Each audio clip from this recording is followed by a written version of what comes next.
All right, guys, we're here with Joss Whedon, and your fingerprints are all over Comic Con. How's it like coming back here? And what, if you could really kind of describe what Comic Con is for you, what would you say? It's the giant playground in my backyard that I forgot to build. It feels very much like home, except it's way louder, and it's a lot sillier. But I'm okay with both of those things. Now, you're here to talk about Buffy kind of returning to, the first girl you dated, one of your true loves, and how is it bringing back Buffy the Vampire Slayer to Dark Horse? She's lived there for a while now, and it's a very, very, very good relationship.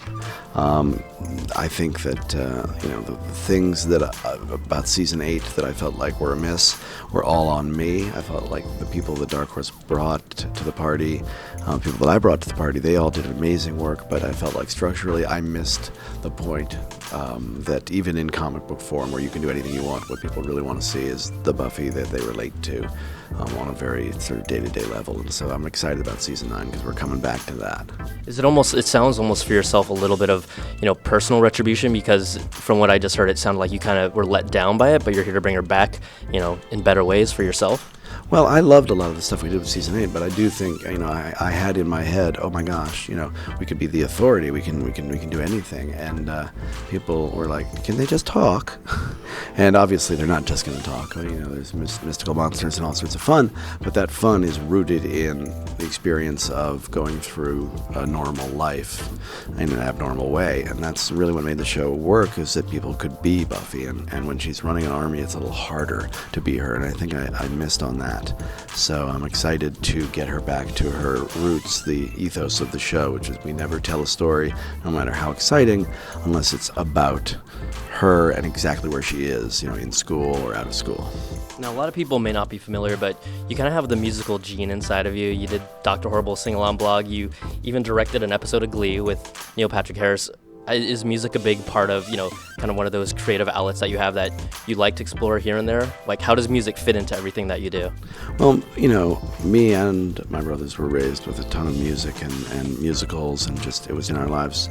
Not that anybody played anything, except my brothers all learned to play instruments somehow really easily.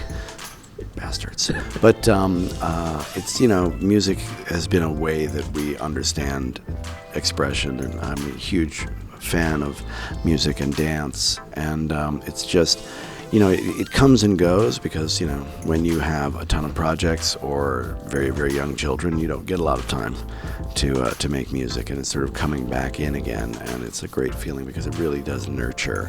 It's a really delightful way to express whatever you're going through. All right. Also, with the Avengers, one of the unique things is you've really started building characters from scratch on your own and kind of building their, the story and the character itself. With Avengers, they have an established characters, a storyline that people are familiar with. How is that a challenge for you?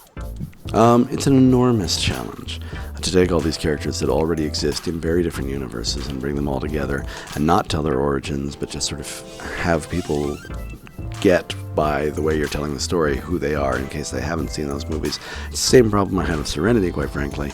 It's a little easier because most people will know who Captain America is, even if they haven't seen the movie, but it is, it's all about sort of dancing around these different perspectives and keeping a real narrative flow while you're shifting constantly from person to person.